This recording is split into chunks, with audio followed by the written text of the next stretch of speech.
but then they're really just looking for celebrity names or something, you know? And then it'll get cast and it'll be all these big names. You'll be like, why did you even ask us to put our heart into it if you were going to do that? But then, you know, every now and then, you know, like Amelia was saying, you submit and you don't think that you would get in with that group and all of a sudden they cast you. That happens too. So, I don't know. There are plenty of, man, there's like and I'm a huge nerd too, so like, the kinds of things that I auditioned for are things that I grew up with. And I'm like, I wish I could be in that, I wish I could be in that.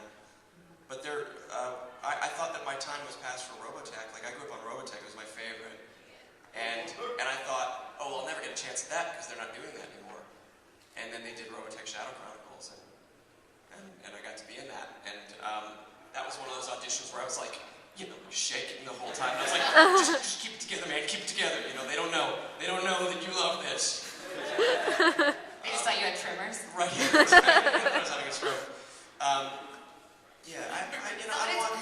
want all that stuff. It's really hard because when you read an audition and you get so excited about the character or the world or the story or whatever the series is or whatever it is, it's hard to not put a piece of you into it because you can't help but be like, oh my god, this would be awesome, not only for just getting to play that character, but participating in the show or it being high profile or whatever it is that's exciting to you about it. So there is a little part of you that every single time you audition you get like, and then when you don't book something you're like, oh, because if you weren't a little excited about it, you wouldn't be doing it. Like, why would you do that if you didn't care about it?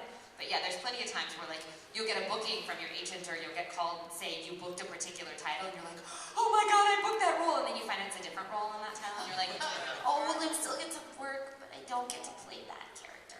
Nuts. I have two. The first one is Resident Evil. I actually got to audition for Liam, which was cool. He gets into it if he ever. Yes, he does. Yeah, director. He'll play. What character? I don't know if I'm allowed to say. You probably should. Yeah, no. They're really It's like a Capcom. 10-page NDAs. Yeah, no, they're serious. They make you sign things that say if you talk about the game and we haven't said expressly, if you talk about the game, we'll fine you $50,000. Yeah, it was like a I went there and I got handed like a stack. Sign that. What? Yeah. No, but he's a very kind of passionate. Like, I was at Just Cause and the booth is like way far away and you see like Liam's like doing this. And he's like, you know, and that was a lot of fun. I didn't book that. I was a little sad. It was an iconic character that I wish I would have played.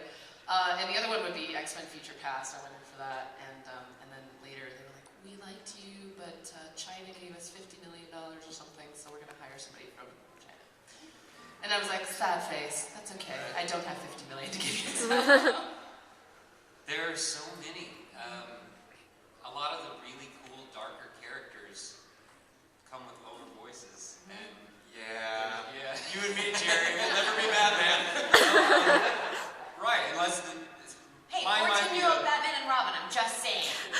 that would be awesome. Right? That would be great. We need to pitch this to someone. You guys get started on that. But there's so many great characters that you know, they walk in and They Steve Bloomin', you mean? They just are Steve Bloomin'? they Steve Bloomin'.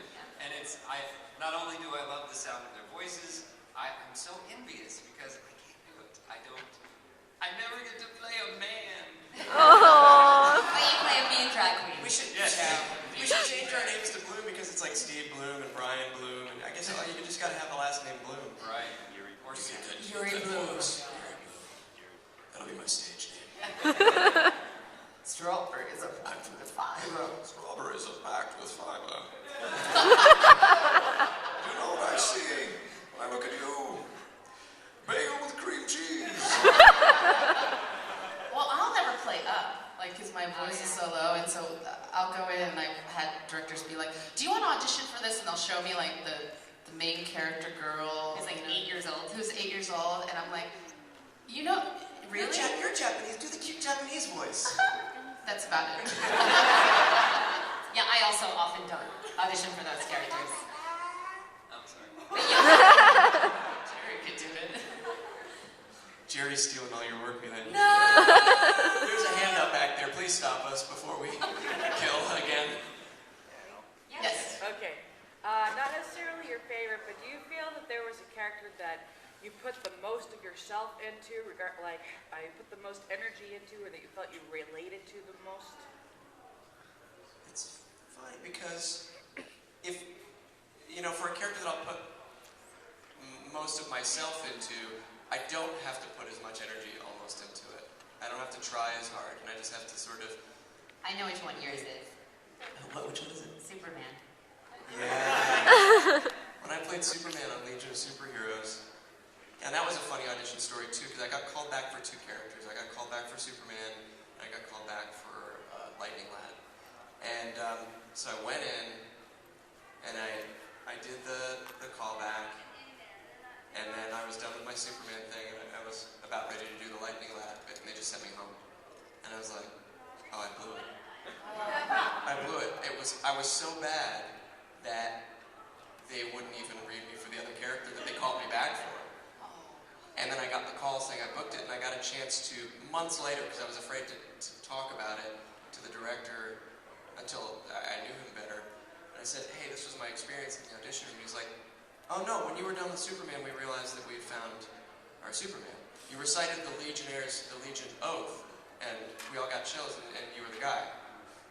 And I was like, oh, that's it. Because you get psyched out in the audition room. As actors, we are very fragile, very fragile people.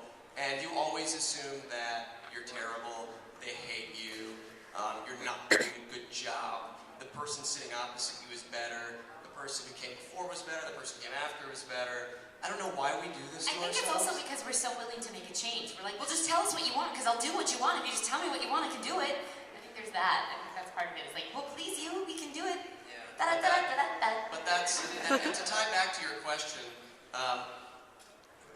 when going into an audition, to sort of tie back to your question, but not really, when you go into an audition, you have to remember that when you're technically competing with other people, but the only way that you can truly compete with other people is to not try to suss out what you think they want or what you think will be the right thing for that character. Just you gotta do what's natural to you, because that's the only way you can truly be different from anyone else, because you are different.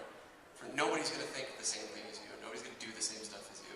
And in some ways that takes some of the pressure off you. If you could truly get yourself to believe that. It's tough. Even I can say it easily, but it's tough to actually do.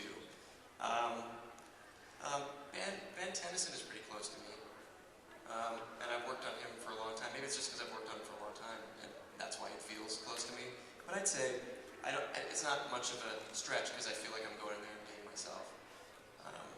But as far as work is concerned, when I played Kuma on Afro Samurai, there was a lot of pain and darkness that I had to dig deep for on that, and I worked hard on that one.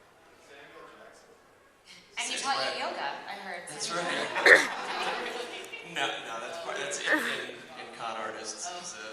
Oh, right. Sorry, I believe changed. everything. No, that's because people always used to ask me what was it like working with Samuel Jackson. I was like, I don't know, I never met him. But we did finally meet him. Yeah, we did find him at a party, but all those episodes where we kicked each other's ass back and forth on Afro Samurai, not once did we record together. But nice guy. I'm trying to think of which character I put the most of myself into. I don't know, because I think what happens is, like, when I play a character like Tamari, I'm not really that badass, but I want to be that badass, and so I really play with it because it's fun for me, but that's not really who I am.